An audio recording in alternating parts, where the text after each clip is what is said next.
Doctor राय, मैं एक चीज और आपको कह दूं, जो आशुतोष जी कह रहे हैं कि जिस तरह से उन्होंने माफी मांगी, एनएचआरसी जो पूरी तरह से भाजपा के कार्यालय की तरह काम करती है, उसका एक एक्सटेंशन की तरह काम करती है। आज सब लोग बहुत, अरे देखिए एनएचआरसी ने इशू की नोटिस सू मोटो, वो केवल इसलिए लिया गया है कि 60 डेलीगेशन भेजे जा रहे हैं बाहर और धज्जियां उड़ा दी जाएंगी, क्योंकि सारी बात वहीं से शुरू होगी। तो एनएचआरसी केवल उसको लीपापोती करने के लिए काम है, ये पॉलिटिकली लिया गया है, कोई प्रेम नहीं है, किसी को गलतफहमी ना हो। डॉक्टर राय, मैं आपसे जरा एक चीज समझ लूं, आप तो एक पॉलिटिकल पार्टी से हरदम रहे हैं जुड़े हुए, आप लोग अगर ठीक, मैं और आप किसी भी पॉलिटिकल पार्टी में हो इर्रिस्पेक्टिव, अगर आप लोग इस तरह के लोगों पे रोक लगाएंगे तो शायद हम लोग के ऊपर भी प्रेशर कम रहेगा, फिर हमें भी गाली देने वाले दो हिम्मत नहीं करेंगे। दिक्कत क्या हो रही है कि आप लोग चुपचाप कहते हो गांधीवादी तरीका है, हम तो किसी को नहीं बोलते हैं। अरे भाई, आपको कोई गाली गलौज करे, आपके मालूम नहीं माँ बहन कहां कहां तक पहुंचे और आप चुपचाप बैठे रहे, झूठ बोले। तो मुझे एक थोड़ा आपसे ये भी समझना है कि ठीक है, शुरुआत हो गई कहीं से, लेकिन आपको क्या नहीं लगता है कि सारी जो हमारी पॉलिटिकल पार्टीज हैं, उनको संवेद स्वर में इस पे भी एक करना चाहिए? आप सबके पास एक सेल है, आप सबके पास एक जो लॉयर्स हैं उनका हर एक का एक फ्रंटल ऑर्गेनाइजेशन है, इस पे जरा आपसे समझना चाहते हैं कि इसको किस तरह से प्रोएक्टिव होके आप लोग ठीक करेंगे तो हमारे ऊपर भी प्रेशर कम होगा। डॉक्टर राय। आनंद जी, मैं हमेशा इस नजरिए का रहा हूं कि किसी अपराध को पहले कदम पर रोक दिया जाए।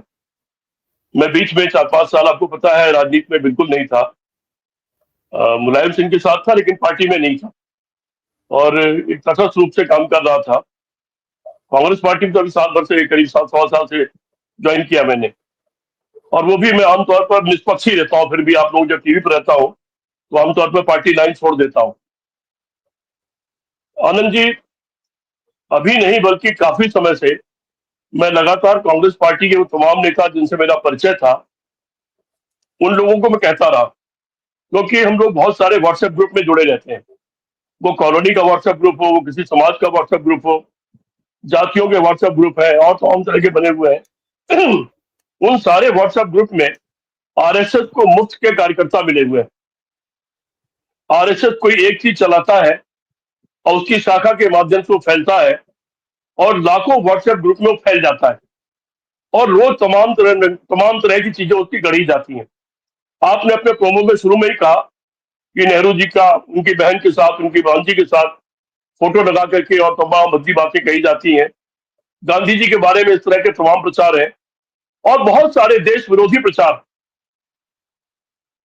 लोगों की इज्जत उछालने वाले प्रचार, और बहुत पढ़े लिखे लोग एक ग्रुप में, जिसमें कई आईएएस आईपीएस है। एक महिला है बहुत पढ़ी लिखी, उन्होंने 2 फोटो डाला जिसमें एक नेहरू जी की बहन की थी, एक नेहरू जी की भांजी की थी, और उन्होंने उसमें लिखा कि देखिए नेहरू जी स्वतंत्रता संग्राम की लड़ाई मजबूती से लड़ते हुए।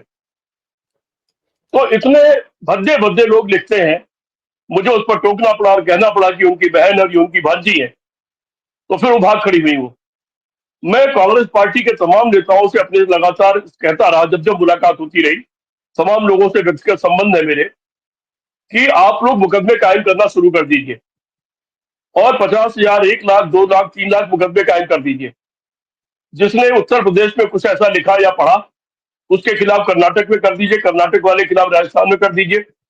और अगर 1-2 लाख मुकदमे अगर आप कायम करने में कामयाब हो जाएंगे, ये मान के चलिए कि आरएसएस की कमर टूट जाएगी।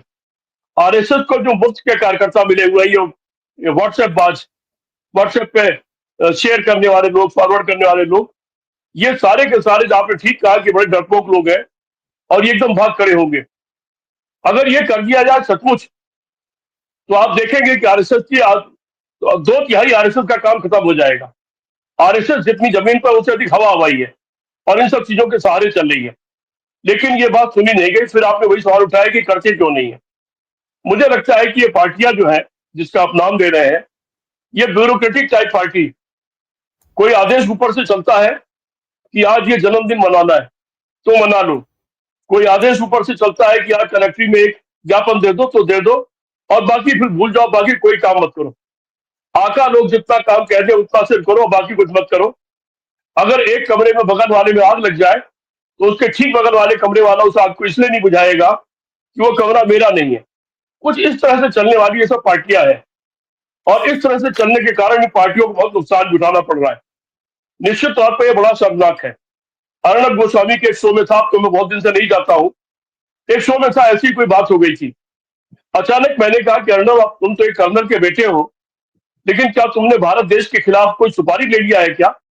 ये सुपारी भारत देश के खिलाफ है, सिर्फ विपक्ष के खिलाफ नहीं है।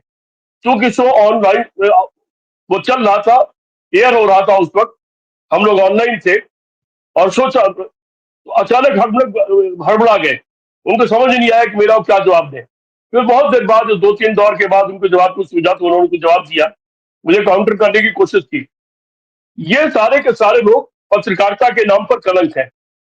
कुछ पत्रकारिता हम लोगों ने भी इनिशियली की है, और आज भी लिखते हैं, पढ़ते हैं, अखबारों में तमाम छपता है, लेकिन ये सारे के सारे लोग पत्रकारिता के नाम पर टोटल कलंक हो गए। ये कलंक अब बने हैं जब अडानी अंबानी के जल खरीद गुलाम हो गए हैं, या कलंक इसके पहले से थे?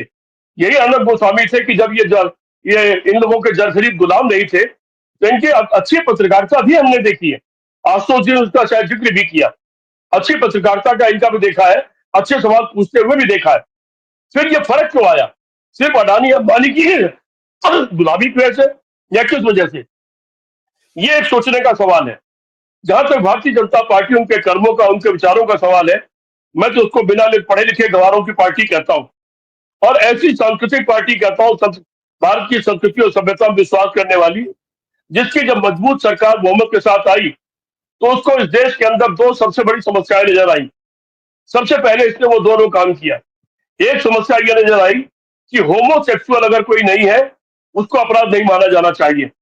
होमोसेक्सुअलिटी का जो कानून था, सबसे पहले उसको खत्म किया। वो इस देश की उनको राष्ट्रीय समस्या लग रही थी। और दूसरा काम उन्होंने किया कि कोई औरत और आदमी, उनकी शादी न भी हुई हो तो लिव इन रिलेशन में रह सकते हैं। ये भारत की संस्कृति और सभ्यता के लिए इनका सबसे पहले सबसे बड़ा योगदान है। तो इनकी सोच और मानसिकता क्या है, उससे समझा जा सकता है।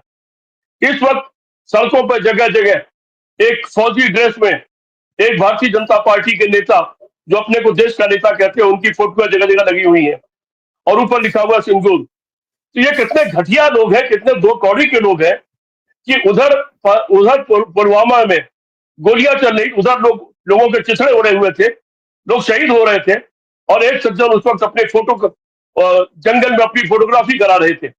वो प्रधानमंत्री है, उनको पता लग गया होगा कि क्या हो गया, लेकिन उन्होंने फोटोग्राफी जब पूरी हो गई उसके बाद ही चुप हुए। बाकी सारी पार्टियां और सारे दल कितने नालायक, उनको मैं कहना चाहूंगा कि उन लोगों ने कहा कि देश को संकट है, अब हम लोग कुछ नहीं करेंगे।